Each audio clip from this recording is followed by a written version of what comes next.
This used to be a free country, you communists. You're a communist. I'm a communist. I'm a communist, yeah. What are you, a moron? Go Must away. be, yeah. Go away. Yeah. Go away. You take photos to put onto websites to incite people to hurt people. No, that's what your people do. People to That's what your violence. people do. No, we don't. I disagree with You violence. don't take photographs of me. Off you go. Why? Or what? I don't care, mate. Okay, don't worry. Hello, mate. Let the lady through. Come on, you thugs. Off you go. I know what you want to do, be a martyr. Just go up Don't the be road. Martin. Just a bit of filming. Just go up the road, right? Just go up the road. You'd like to give us an interview, Cole? National front, right? Yeah, fine, it's national front. Do whatever you do. He hangs around with people tonight, right? Tony Martin, who's banned from Facebook. Who asked you governor? How do you feel about the Labour Party wanting to replace the white working class? Oh, you are National Front, aren't you? That's right, yeah. You're a fascist, you don't talk. Well, no, I'm not actually, but I was just willing to ask you a question. Don't talk to Nazis, mate. Okay, fair enough.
Thursday's New Year's Day. So thanks for taking the time. I know everyone's busy around the Christmas time to come on. So is there no sound now, or was there no sound before? Mute mic. There should be sound now, I think, isn't there? Or is there?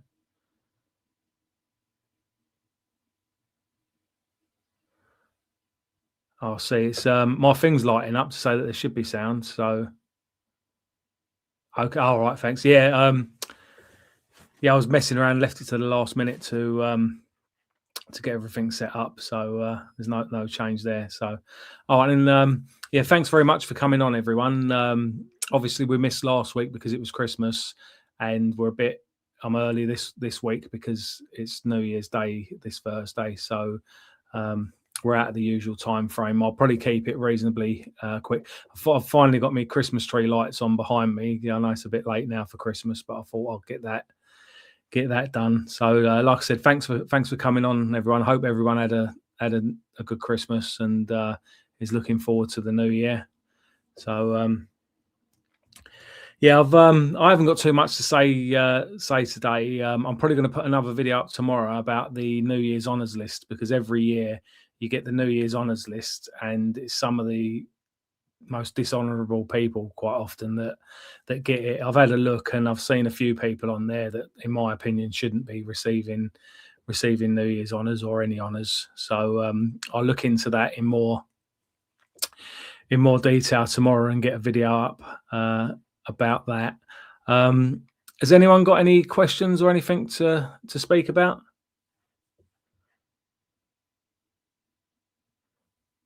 Stick that one up then.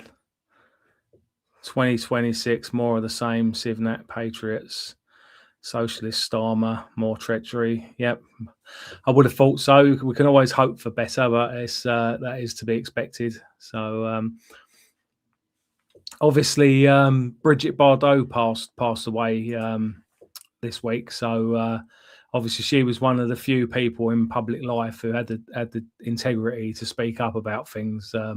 I know a lot of celebrities like to speak out on political issues, but they're normally the trendy. They're normally the trendy sort of issues that they like to speak out on, rather than things that could actually get them in trouble, get them taken to court, lose contracts and things like that over. So obviously Bridget Bardot will be sadly missed. yeah, there's not really too much to speak about this week. I've mainly been doing family things over Christmas, so I haven't had a chance to sort too much stuff out.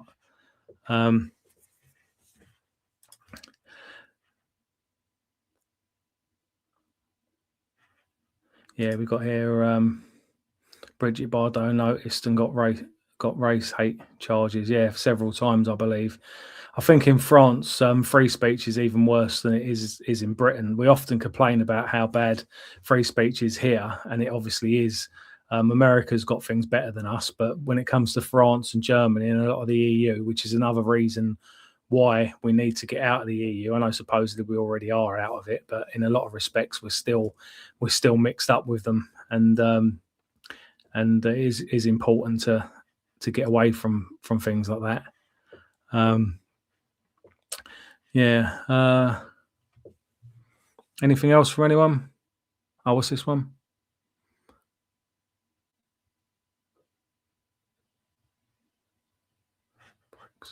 Just look that up a second.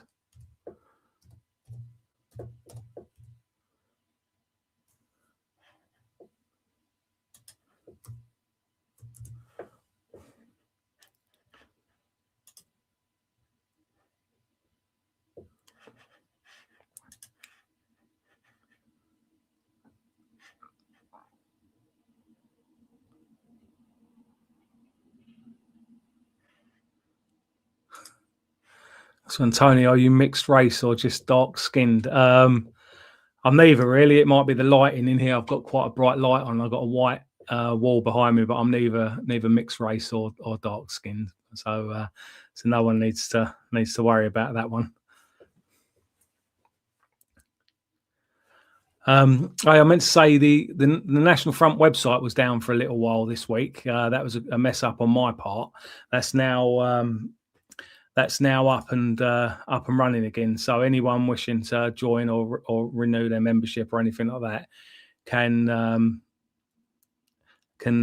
do so now, and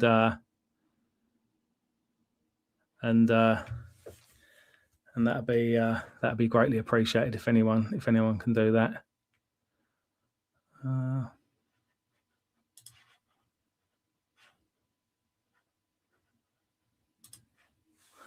Yeah.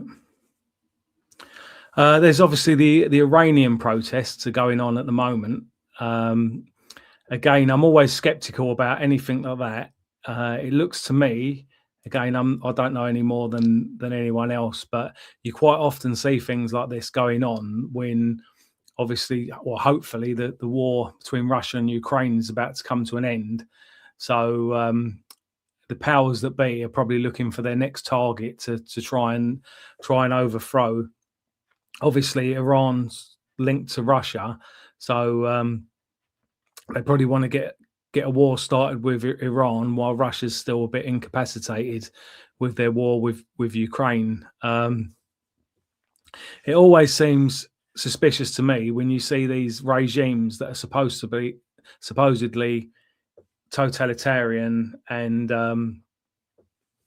things like that, and so strict, and there's no freedoms, and then all of a sudden some massive protest movement or revolution sort of seems to come out of nowhere. We had Arab Spring back, what was that, more than 10 years ago now, and there's been various other things. It's always gone on, and it seems to me always to be the case that there's outside influence, whether it's sort of like the American side of things doing things or the Soviets in the past. It seems to me whenever you get one of these little revolutions, they're very rarely, or they're probably never, organic. They always seem to have outside influence. I know that I saw an online speech by Andy McNabb at the Cambridge Union, and he was talking about when he was in the SAS, how they had a counter-revolutionary wing of the SAS and a revolutionary wing. And what they'd do is, if there was any sort of revolutions brewing up anywhere around the world, depending on whether our government supported their government, the SAS would get involved and either try and help the revolution or try and hinder it.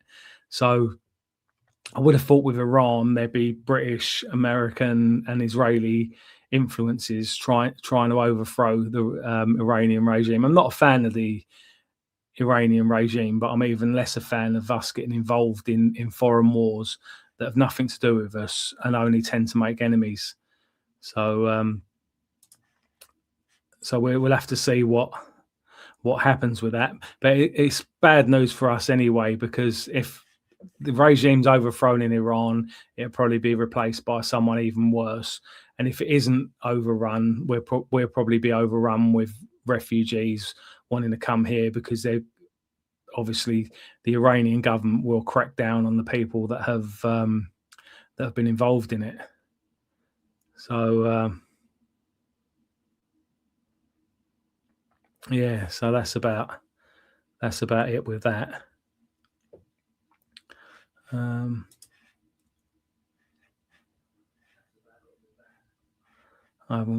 can hear in the background, my missus is watching it downstairs, so I can hear I can hear my own voice coming back. So it's I'll just shut the door there.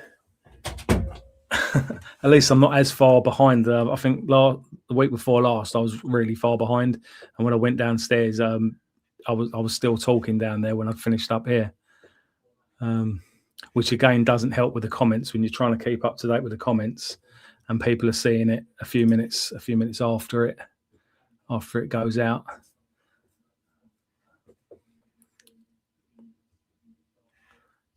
Yeah.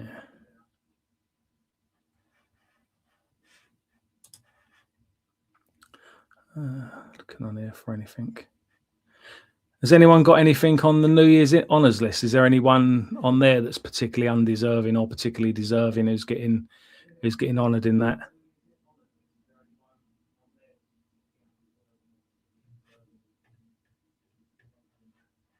I've just got to go and do something quickly. I'll only be a few seconds.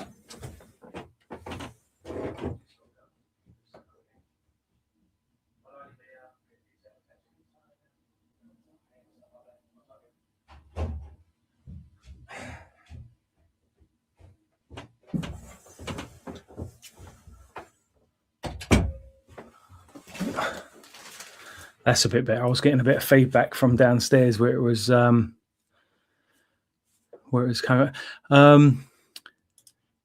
Go for that one. What plans for the NF in 2026? We're getting some leaflets organised at the moment, and hopefully we'll get some small protests organised. It's quite a difficult time for genuine nationalists at the moment because Reform are doing so well in the polls. So usually when there's a Labour government, that's the right time for nationalists to do well. But I think with Reform doing so well, they're going to steal any attention and any votes with their half measures and whatever else they do.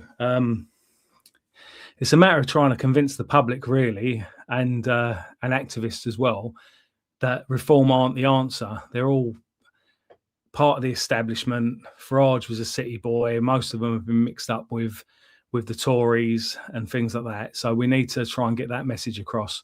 But I think the best thing that the National Front can really do at the moment is to organise some small protests just to keep our name well known, try and highlight some issues and things like that. I haven't really discussed it with the rest of the directorate, but I'd quite like to organise some protests about bringing back the death penalty, because it seems whenever there's a case in the newspapers that that white or British paedophiles have been caught, and they say that we never protest about that, but it's always been the National Front policy to bring back the death penalty, and obviously that would include white British paedophile, white British paedophiles when they commit atrocious acts. So I think we should be highlighting that, really, because a lot of people on the left, I think they know the truth, really, but they try and twist things and they make out that people aren't interested or turn a blind eye when the perpetrators are white, which obviously I don't believe anyone actually does that.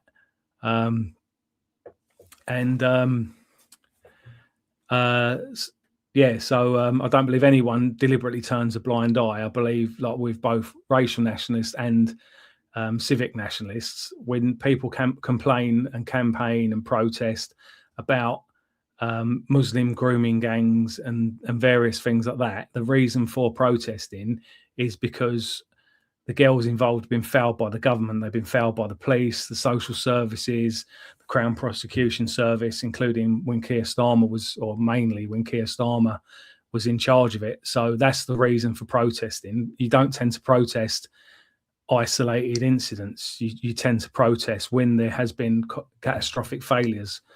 So that's one of the reasons why I'd like to have a campaign specifically about bringing back the death penalty. And also another one that they tend to forget about is people have protested and complained about Jimmy Savile, who was a white paedophile, and even then we were condemned as being far right extremists for doing so. Keir Starmer complaining that it was a vicious lie to smear him, that he didn't do anything. He was perfectly happy to take the credit for a drop in domestic violence while he was in charge of the Crown Prosecution Service, but he won't take the blame for anything that didn't go as well. Big Joe Marsh campaigns for reform. Is he right to do that? I think it comes down to individuals, what they do. Personally, I wouldn't recommend for anyone to be campaigning for reform, but I know some people like to get involved and try and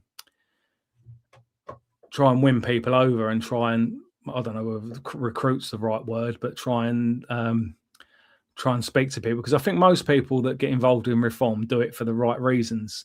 I'm obviously very critical of them on here, but my criticism is aimed at the people at the top. It's aimed at Nigel Farage, Richard Tice, the other guy who's not British, who seems to be quite high, or who's their chairman or whatever he is. So that's that. I think it can be a good thing when people do get involved and try and push an agenda and things like that. So I wouldn't condemn him for doing it, but it's not something that I'd do myself.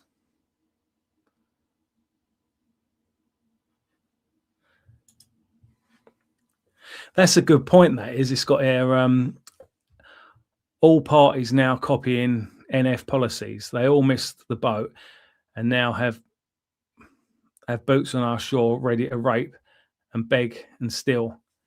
Yeah, I think that's a big point in that. There's lots of organisations and people that have condemned the NF and called us racist and all sorts of silly words that no sensible person would use, and then they started stealing our policies. I remember when we had Turning Point UK saying that we were like extremists or fruitcakes or whatever it was.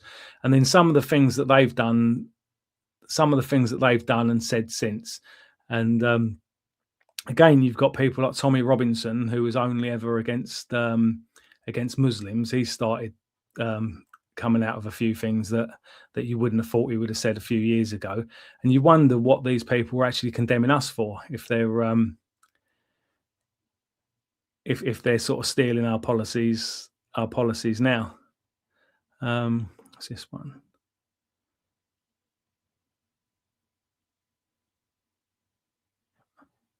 I think Shaz has written there about I assume that's about Brigitte Bardot. I read up on her and she was brilliant. I think she got taken to court 5 times for her race hate charges. Well done her for standing up to it. Again, that's the thing with France, Britain, probably everywhere in the EU. There's got serious crimes taking place, but they'd rather arrest and charge people for talking about things rather than they would deal with the actual problems. I think nowadays there's so much technology involved for law enforcement that they could practically extinguish crime if they actually wanted to. If a party got into power, hopefully the NF, but anyone could do it really, who seriously intended to stop crime, it could get within 1 or 2 parliaments, it could be reduced to a fraction of what it was, but it could be cut more than in half. You could almost entirely stop crime with the technology that they've got. All the stuff they use to monitor people that are just political and protest and things like that, if they put the same amount of effort and a bit more funding into tackling genuine crime, then I think it'd almost stop overnight.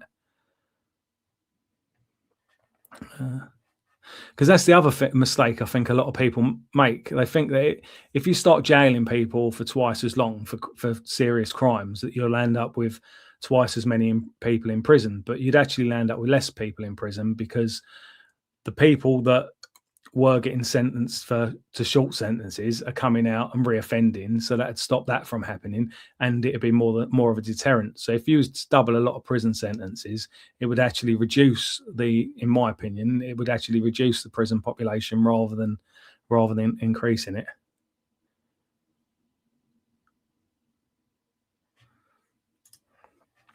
See, a lot of people have said this one. I'm going to disagree with this one, I think, though. It says, I think NF should change its name and it would give reform a battle. It's just NF name has been poisoned by trolls.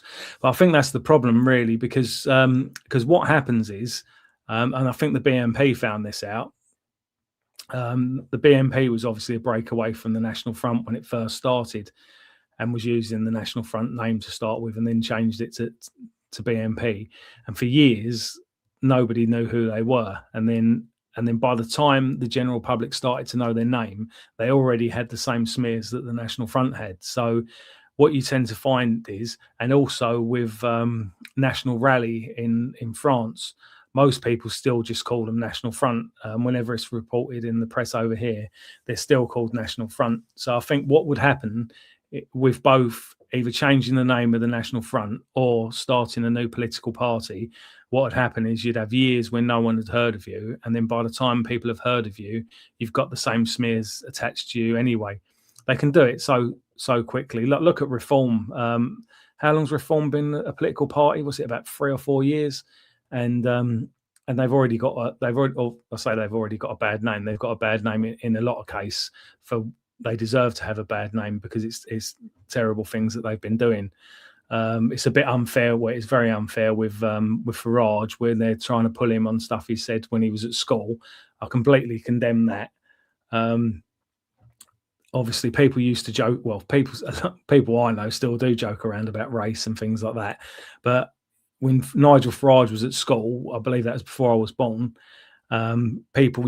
It was commonplace. It was BBC television. It was lots of things, and he's been smeared for that. And the same thing had happened with the National Front. If we changed our name, they'd just be calling us the National Front. People wouldn't recognise us on ballot papers and things like that. I understand where you're coming from, and a lot of people do think that and have said that, and it is taken on board. But it's something that I don't think would work.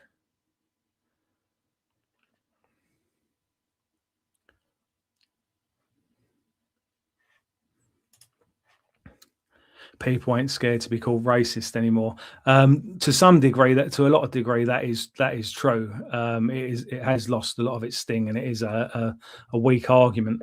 I think in the capacity that people are scared to be called it still is in employment situations. If you're at work or things like that, it can be a major obstacle, and people can get sacked and or miss out on promotions and things like that.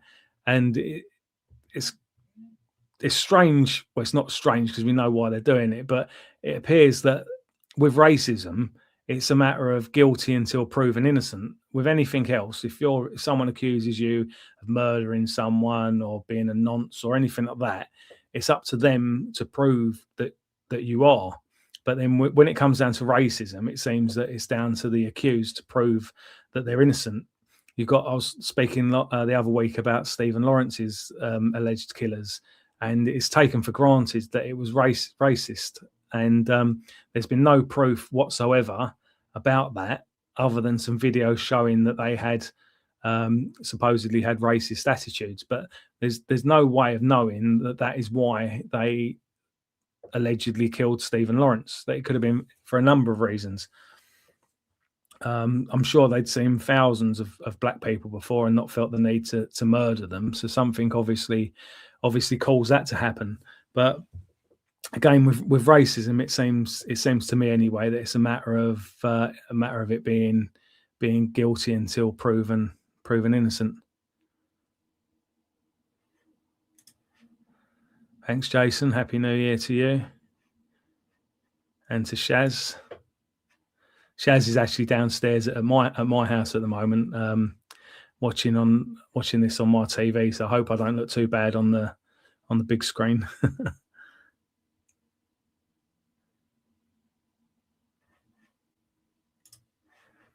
I don't dislike anyone for their colour. I despise their attitudes.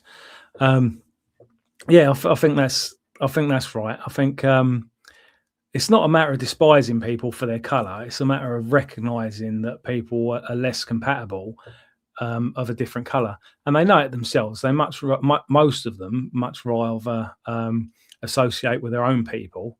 You get a few that dislike their own. Well, same with us. You get white people who dislike white people, but you get blacks who dislike blacks and would rather associate with white people. But on the whole, most of them would rather hang around and work with and live with and be in relationships with people that they've got something in common with.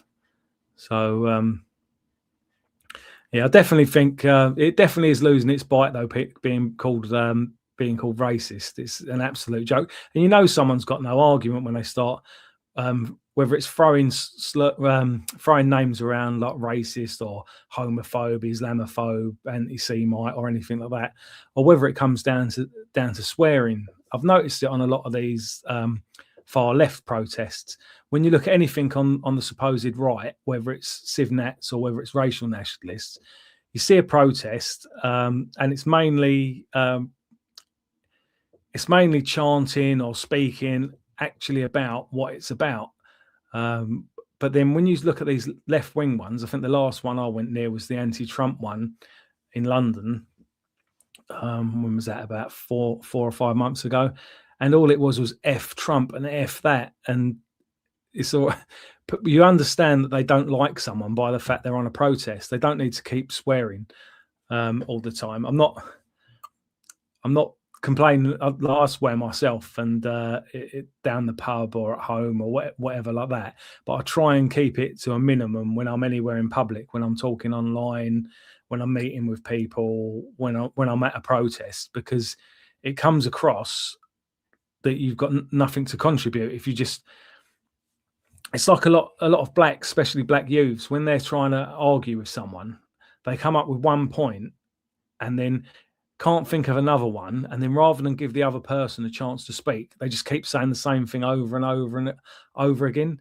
And like in America, they've got what they call filibustering, but at least they're actually talking about something where they try and keep the debate going until it runs out of time. But a lot of black youths in London anyway seem to do a similar thing, but to a lower level of intelligence, where rather than just keeping talking, they're just saying the same thing again and again, just to not let anyone else get a word in edgeways.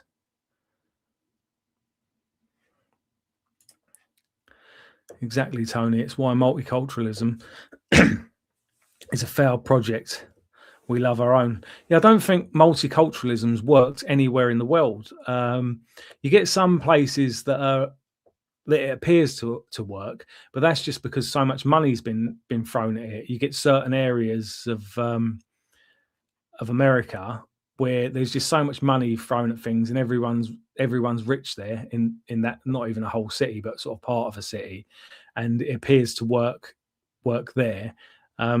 Even in London, you've got places like sort of Canary Wharf, and I know they've got problems now with this hotel, but because everyone's got loads of money, any immigrants are doctors and lawyers and things like that, and it seems to work there. But even there, I'm sure most people would rather spend time with their own people and associate with their own people. It's never worked anywhere on a large scale. Probably the nearest thing to working would be Brazil. That's been multicultural for hundreds of years now, and And I think Brazil, although it looks like a nice place to visit, some of the tourist locations and things like that, it's not the sort of place that you'd want that I'd want to live anyway. And I wouldn't have thought too many other people would want to live there with all the slums and kidnappings and various things like that going on. And I've asked lots of people and no one's really answered it to me. But where would be the nicest multicultural working class place in Britain or in London or in the whole of Britain? Because there isn't one. You've got nice, like where I'm living now on just off the Shankill Road is a nice white working class area. And Fulton Heath, when I was a small child, was a nice working class area in London. And even by the time I was a teenager, it stopped, or it was in the process of stopping being that and becoming a multicultural hellhole. But there's nowhere where everyone just thrives and gets on. The far left, I say the far left, the mainstream left, like to keep saying that multiculturalism's a success. And when people are surveyed about immigration in multi-ethnic areas, they're more likely to be supportive of it. But that's because they're asking the immigrants. They're not asking just the white people who live there. And more importantly, they're not asking the white people that have left those areas. They're asking immigrants. It's like if you asked, if you've done a survey in a prison and asked about crime and that, the survey come back that the criminals aren't the problem, it's the police and the judiciary and things like that. So, and it's exactly the same, and everyone knows that that'd be the case, but it's the same when they ask about immigration and multiculturalism. People that have come from abroad are going to say that it works. People that are second or third generation immigrants are still likely to say that it works, not quite as likely as the ones who've first generation. Again, even with the immigrants, a lot of them come to Britain and they don't get what they expected.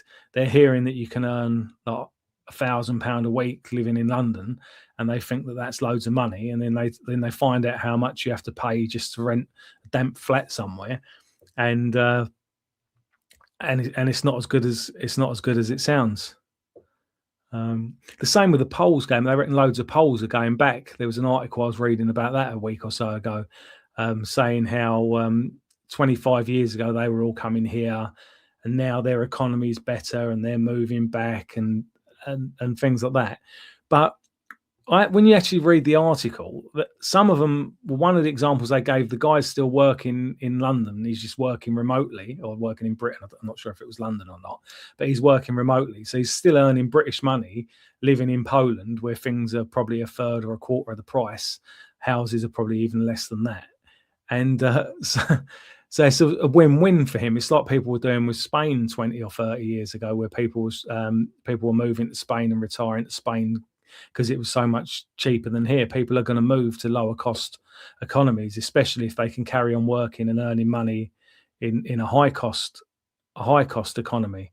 So, and also probably a lot of people going to Poland are Poles themselves, or people whose parents were Polish, and they're going back there because it's a white country still, and it hasn't suffered from immigration in the same way that Britain has. So there's a couple. There's the thing here. There's a Minnesota one there. Minnesota Somali fraud, and the governor labeling it white supremacy for exposing it. Tim Waltz.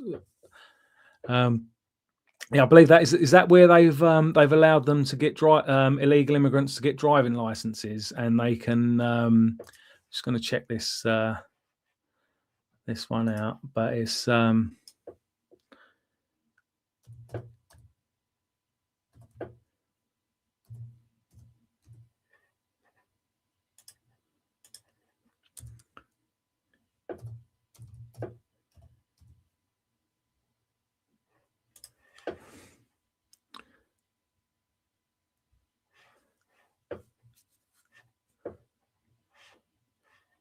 I'm just quickly looking up an article about it because I saw something the other day about it.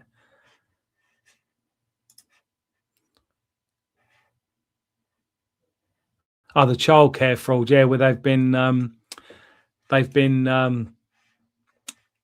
getting government grants and that for childcare homes, and some of them haven't even got physical addresses. Yeah.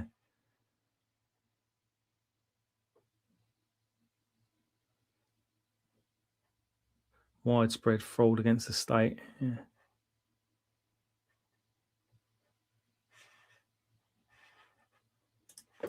Yeah, it's good that America is finally clamping down on things like that. I remember when Musk first started up Doge, and they were saying that I think there was people claiming pensions that were meant to be over 200 years old or something, something ridiculous like that. And I think we need to get on top of things like that over here. On History Debunked, though, he's always saying about how people from certain countries and cultures are more prone to committing fraud than other people are more honest.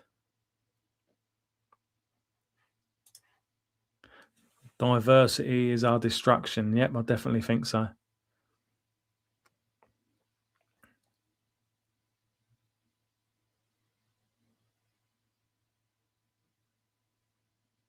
What's that one there? I think it's clear Black Christians are nice and Black Muslims are selfish. It's a cultural and moral compass issue. I think with the Black Christians, I think some of them can be pretty nice, but others, I think a lot of these Black churches, the ones in London anyway, are more like sort of dating clubs. They go along there to try and find wives or husbands, depending on whether they're male or female. And also, a lot of them, they don't really practice what they preach. It's more about singing and making a load of noise and music and stuff like that. It's not. I don't think there's that many of them that are properly religious. I think it's more of a sort of cultural sort of get together. They've lost a lot of the religion out of it. I know it's happening with white churches as well. I'm not just saying that the blacks are the only ones doing that, but a lot of churches seem to be less about Jesus and things like that, and more about just, well, in the white churches cases, pushing liberalism, and in the Black churches more about sort of dancing and making music.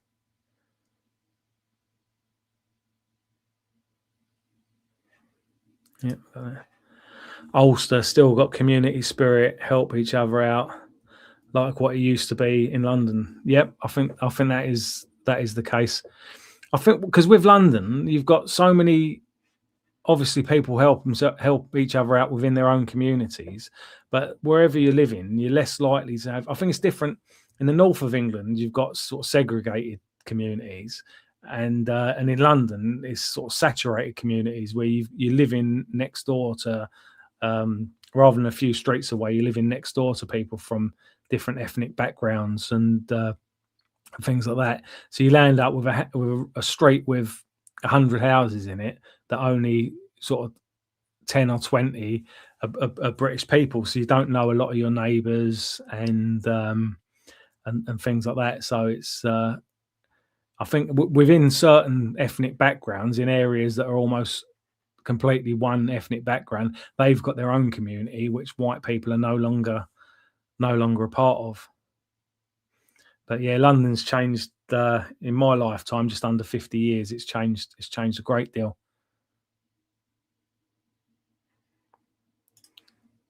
The East End of London is no success. If you're English, that is. Yep, I think you can agree with that. I don't blame the Poles for going back. No, I don't either.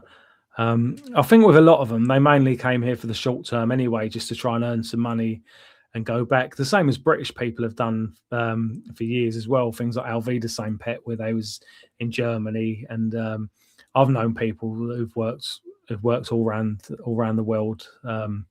Kuwait, Saudi Arabia, places that obviously lots of people went to. Australia.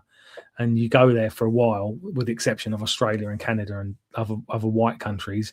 You go there just to earn some money and then go home.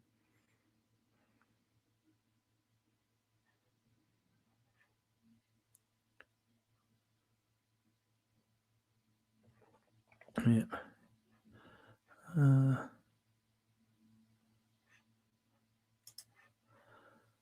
Alex Jones been talking Tim Waltz all day. All right, I'll have to catch up on that.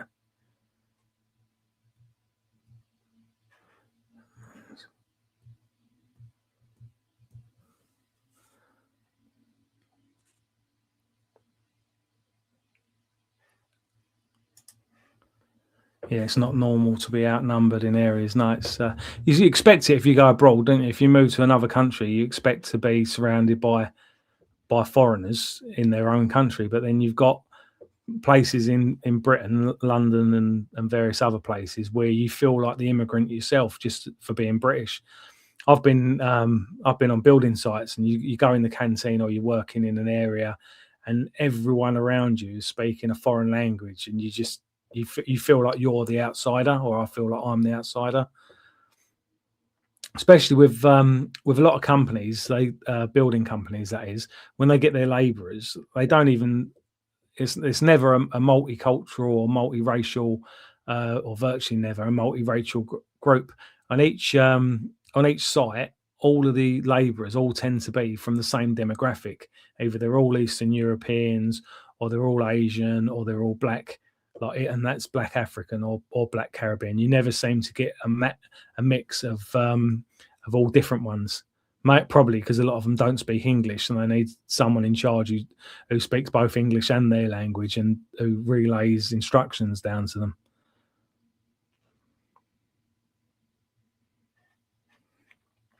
Let's see. Yep. And the areas are getting bigger too. They definitely are. The thing is, society has stopped working. Once it gets, it's like in the Bible where you got the Tower of Babel, where nobody could speak the same language, and it's becoming the same as that in many parts of Britain. Like I said, London included. So it's got to fail. It's just a matter of how much damage it does before it does fail. I did think of something else to say then. I was thinking about.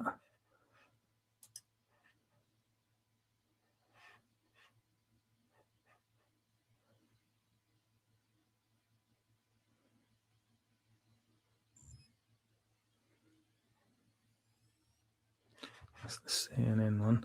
Oh, that was it. Anthony Joshua, the African boxer. He's been involved in a car accident, and 2 members of his training staff have been killed. It's obviously sad when anyone dies in a car crash, so I'm not going to mock them for dying. But what I can't stand about Anthony Joshua is he's obviously a black man. He's proud of his African heritage, which he's entitled to be, but it's the fact that we're expected to treat him like he's British. He can racially abuse white people. He can have a tattoo of Africa. He can be proud of and not even consider himself to be British. But we're all expected to consider him as British as we are and cheer him on. It's the same with a lot of these footballers who we're meant to consider to be English or Scottish or Welsh or Northern Irish or whoever they're playing for, when they don't even consider themselves to be. They choose to play for England at football because they know that they do better with sponsorship money and brand recognition and things like that. That's where the money is. Probably if their other country was something like Brazil, France, or someone like that, they'd play for their own country because they'd still get good brand recognition and sponsorship money for that. But people who come from Africa or the Caribbean know that that's where the money is to be playing for England. And the same with boxers. You know, they know they're not British. They're not proud. They're not proud of Britain. And but they know that when it comes to, especially nowadays, when you've got pay-per-view on fights and things like that, they know that's where the money is to pretend to be British. And what was the there's a tennis player, I forget her name now, she's only a young girl, but she's got something like 3 nationalities. She's like British, Chinese, and something else, or I'm probably getting that wrong, but I'm pretty sure there is one that's got like 3 nationalities, and like it's like everyone's expected to be cheering her on. But to be fair, even white athletes, I don't want to cheer on most of them. And most of them, they earn too much money. They don't give enough back. It's like they get knighthoods and things like that for work they've done for charity. But a lot of them, they avoid paying tax. They get, which I'm not necessarily knocking. I wouldn't want to pay any more tax than I have to. But they shouldn't be put up on pedestals. Like you've got a lot of these Olympic athletes. You've got they get all the lottery funding to do their training, and then they become tax exiles when they start earning money. In my opinion, they should be made to pay that back. It should be a bit like a student loan. If athletes are coming through and they're obviously not earning good money when they're first starting, and they get funding off the national lottery, off the government, and things like that, it should be on a sort of loan basis. Then once they start earning more than a certain amount of money, they should start paying it back. But it's not. It's as if they can just still have it. I think Mo Farah was still getting funding when he was earning millions, and then it turned out I don't think Mo Farah is his real name, and he's an illegal immigrant, and things like that. Has he been stripped of his knighthood? To be fair, he might have been. I haven't kept up on it, but I doubt he has. I might mention that when I do my video tomorrow about the New Year's honours thing. So I know some people do get stripped of their honours, but I think it's pretty rare for something like that to happen. Joshua, the Nigerian, is that where he's from, Nigeria, or his family's from, should I say? I think that's where the accident occurred. But again, he was arrested and found to have, I think he was convicted as well. I could be mistaken about that, but he was found to have a load of drugs on him in a car when he was pulled over by the police, and they took him to court, and I think he was given a non-custodial sentence or the charges dropped or something like that, because he was an up-and-coming athlete who was going to represent us in the Olympics. And again, I don't want to be represented by a drug dealer in the Olympics, whether he's a drug dealer or whether he used a lot of drugs himself. But someone who's got a lot of drugs that you associate with being a drug dealer, I don't want them representing me, whether they're white or black. If someone is committing a crime, or should I say, if someone's looking to represent Britain at a sport, that's more reason for them to try and stay out of trouble, because they've got more to lose and they don't want to ruin it. It shouldn't be the onus on the police and the courts and the public to let them off with something just so that they can still represent us at a sport. And I've said this many times before as well. If England wins the World Cup at football, or wins the Ashes at cricket, or wins every single weight at boxing, we don't get anything for it. We don't get a tax rebate, an extra week off work, or anything like that. In fact, a lot of the time you're paying just to watch it, and things like that. So they're not. You don't get anything out of it, do you? It's not as if they're real heroes. Are people like our armed forces who, although a lot of the conflicts they've been involved in lately haven't been in British interests, but the people have joined up for the right reason, and they're putting their life on the line for the right ideals, whether that, like I said, whether they get taken advantage of by the government or not. That they're heroes. A lot of police officers, I know a lot of them aren't very good and things like that, but a lot of them do take risks to try and keep people safe and things like that. They're heroes. Like I said, the ones at the top aren't. That are pushing all these dodgy agendas and things like that. But you get that in every walk of life. But there's no way that athletes and musicians and people like that should be put on pedestals. It's another problem as well with the voting as well, because they encourage more people to register to vote, and they see it as some sort of measurement of success. How many people are registered to vote, and how many people turn out to vote, and see that as a benchmark of how democratic we are as a country. But really, encouraging people that have got no interest in what's going on in politics to vote just waters down the genuine electorate, and you land up with people like athletes and musicians getting extra votes because they're just basically encouraging people to vote for a certain party. I think the general election before last, I think Labour had were endorsed by Stormzy, and this is someone who used to go who calls himself the Knife Man or the Skenga Man or whatever he is, who brags about robbing pizza delivery drivers, who has been mixed up in drugs and things like that. And Labour were more than happy to be. This is back when Jeremy Corbyn was in charge rather than Starmer, but they were more than happy to be endorsed by him. And again, the reason for that is because by him endorsing them, they probably got thousands, if not tens of thousands, of extra votes for it. Not enough to win the general election because it was the one before last.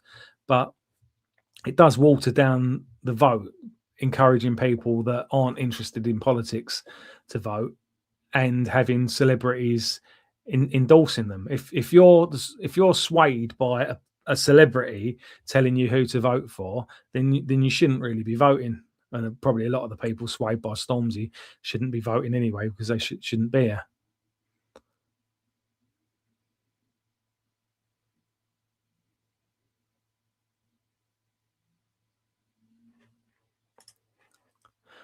Always remember that advanced prehistoric civilization who created the pyramidal complex of Giza, for example, was a monoculture. We could not replicate the site today. Yep.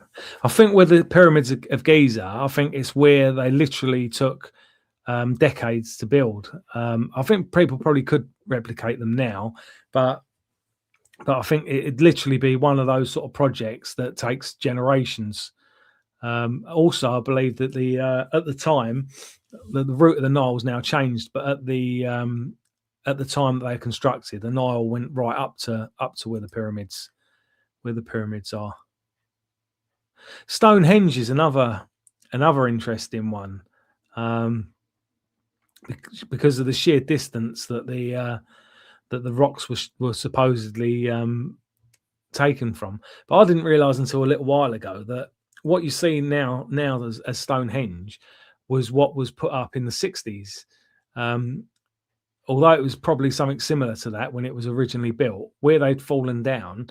If you'd gone there in the 30s or something, they would have looked completely different. They're doing a lot more derelict than they are now. What people are actually looking at is something that's been put up relatively recently. Yeah. So it seems back to Anthony Joshua. It seems like he's got some sort of injury, and he's less likely to fight Tyson Fury next year. Didn't Africans build Stonehenge? They probably did. It was probably Beachy Head Woman. Yeah, it's an absolute joke, and to be fair, it's insulting to them to try and give them credit for things that they haven't done. Is basically saying that they've never. It's an acknowledgement that they've never achieved anything significant. People that had great achievements wouldn't try and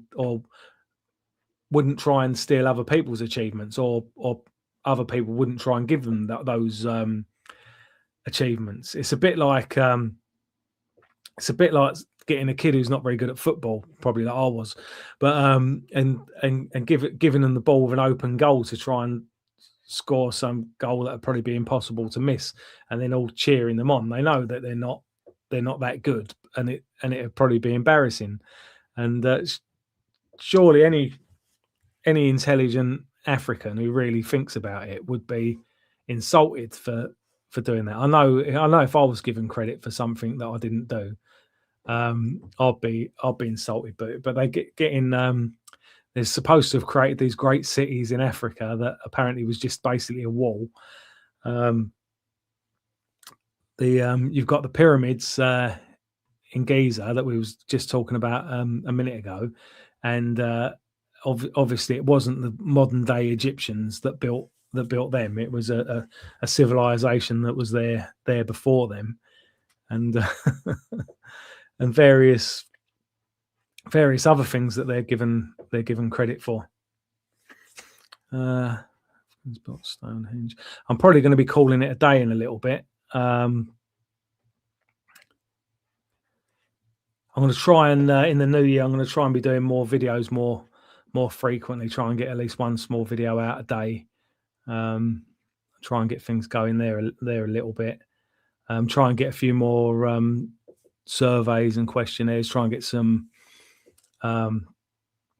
freedom of information requests into the police and various organisations like that. I tend to find when I do a freedom of information request that a lot of organisations come back that they don't hold that information, or it costs too much money to find out that information. But and sometimes you can understand that, but other times you'd think that they'd need that information and it'd be available data that they'd be looking at quite regularly. It's like when people claim that immigration is good for the economy, and then you try and do freedom of information requests about various things, and they don't hold the records of it. So basically, not only are they not telling me, but nobody knows that. So who's come up with the idea or the figure that immigration is good for the economy? Because they obviously haven't looked into it in too great a detail, because the information isn't available. I think what they do is they just assume that everyone's equal, that we're all just as likely to need a translator, whether you're a white Briton or a black African. You're just as likely to need a translator when you use the NHS, or you're just as likely to send money to a foreign country and various things like that. So look, see, get a couple more things up here.